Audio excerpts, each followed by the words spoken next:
Barrister Aqeel Malik हमें इस वक्त ज्वाइन कर चुके हैं। आप वज़ीर मुमलिकत हैं। बहुत शुक्रिया आपके वक्त के लिए बैरिस्टर अकील मलिक साहब।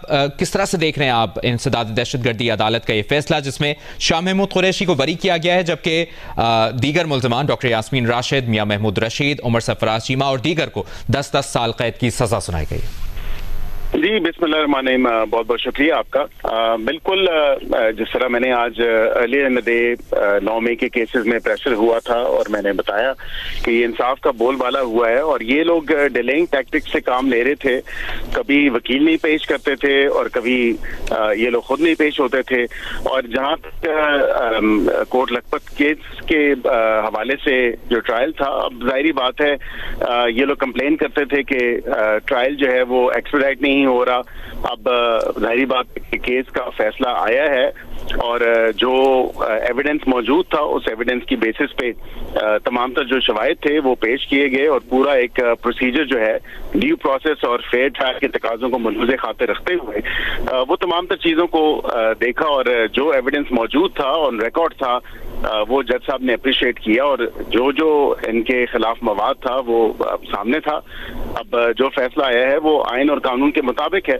अगर ये फैसला इनके खिलाफ आए, पीटीआई की पुरानी रवायत है कि अगर इनके खिलाफ फैसला आता है तो उस पर ये कहते हैं कि जी ये फैसला उनको मंजूर नहीं है, लेकिन अगर फैसला इनके हक में आए तो उस फैसले के हक में जो है ये कई पुल भी बांध देते हैं। तो बात ये है, गुजारिश ये है कि फैसला आइन और कानून के मुताबिक है और फैसला बिल्कुल हकाइक में मबनी है। अब 9 मई एक ऐसा अफसोसनाक वाकया है और एक ऐसा साने है जो कि एक हकीकत है। अब इस जमात ने और इस जमात के लोगों ने, जाहिर बात है कि वो तमाम तर चीजें, वो वीडियोस, वो एमेचर वीडियोस, वो सोशल मीडिया पे तमाम तर मवाद मौजूद है बाशमूल सीसीटीवी के, तो वो तमाम तर चीजें तो मंजर आम पे भी आई हैं और वो एविडेंस का भी हिस्सा है, रिकॉर्ड का भी हिस्सा है। अगर उसको कोई डिनाई करना चाहे तो उनके लीगल राइट्स अवेलेबल हैं।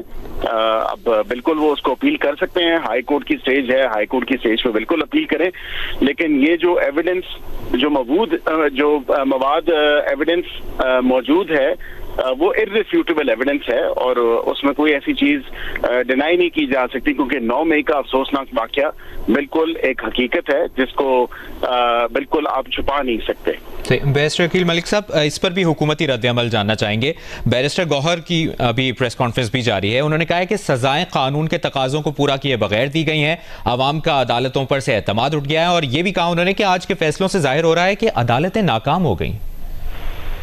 देखिए, ये तो अब एक सियासी बयान की हद तक तो मैं समझता हूँ कि बिल्कुल सियासी बयान जरूर हो सकता है, लेकिन अगर ऐसी ही बात थी तो बिल्कुल ट्रायल के टाइम पे या जब ट्रायल कमेंस हुआ तो उस वक्त फिर इनको एतराज उठाने चाहिए थे और उस वक्त इनको एतराजात के हवाले से अदालत को भी आगाह करना चाहिए था, अदालत को भी बताना चाहिए था। ना एतराज उठा, जेरा भी की गई, बयान भी कलम बंद हुए, उसके बाद 342 की स्टेटमेंट्स भी हुई जो डिफेंस का वर्जन आता है ऑन रिकॉर्ड, और वो तमाम तर तकाजे पूरे हुए।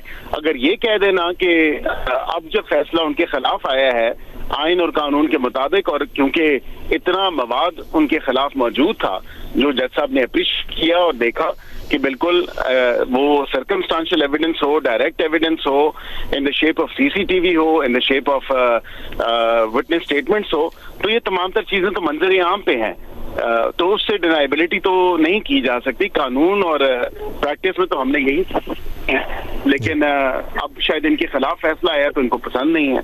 और सलमान अकरम राजा कहते हैं कि ये वही 2 गवाह पेश हो रहे हैं जो 9 मई मुकदमात में पेश किए जा रहे हैं, उन्हीं को बार बार पेश किया रहा है। नहीं, देखिए, अब वो वही गवाह तो हर मुकदमे में तो नहीं पेश हो सकते। अब जाहिर बात है ये जो जजमेंट्स हैं ये इनको देखनी चाहिए, जो एविडेंस इनके खिलाफ है, जो मवाद इनके खिलाफ आया है उसको देखने की जरूरत है।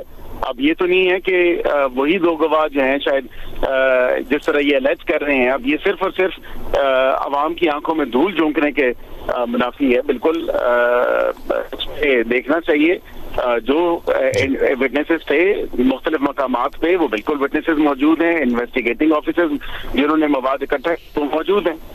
जी, बहुत बहुत शुक्रिया आपका बैरिस्टर अकील मलिक साहब, वज़ीर मुमलिकत कानून, हमारे साथ मौजूद थे और हुकूमती रद्द-ए-अमल पेश कर रहे थे, आपको अपडेट कर रहे हैं। ये अहम फैसला जो अदालत ने केस का महफूज किया गया फैसला सुनाया है, उसके मुताबिक 9 मई जलाओ घेराव शेरपाव पुल केस में शाह महमूद कुरैशी पाकिस्तान तहरीक इंसाफ के रहनुमा, उनको बरी कर दिया गया है, जबकि डॉक्टर यास्मीन राशिद और मियां महमूद रशीद समेत दीगर मुल्ज़मान को 10-10 साल कैद की सज़ा सुनाई गई है। उमर सरफराज चीमा, एजाज चौधरी और अफजाल अजीम पहाट को भी 10-10 साल कैद की सज़ा सुनाई गई है। हमजा अजीम पहाट, राना तनवीर, एजाज रफीक को मुकदमे से बरी कर दिया गया है, जबकि आज सुबह भी सरगोदा की इंसदादी दहशतगर्दी की खुसूसी अदालत ने 9 मई को मियांवाली में हंगामा आराई, तोड़फोड़ और थाने को आग लगाने के केस में पंजाब असेंबली के ऑपोजिशन लीडर मलिक अहमद खान बछड़ समेत 36 मुजरिमों को 10-10 साल कैद की सजा सुनाई थी और अहमद बछड़ को 60 लाख रुपए जुर्माने की सजा भी सुनाई। अदालत ने तमाम 36 मुल्ज़मान को गिरफ्तार करने और जेल मुंतकिल करने का हुक्म दिया। इंसदादी दहशतगर्दी की खुसूसी अदालत में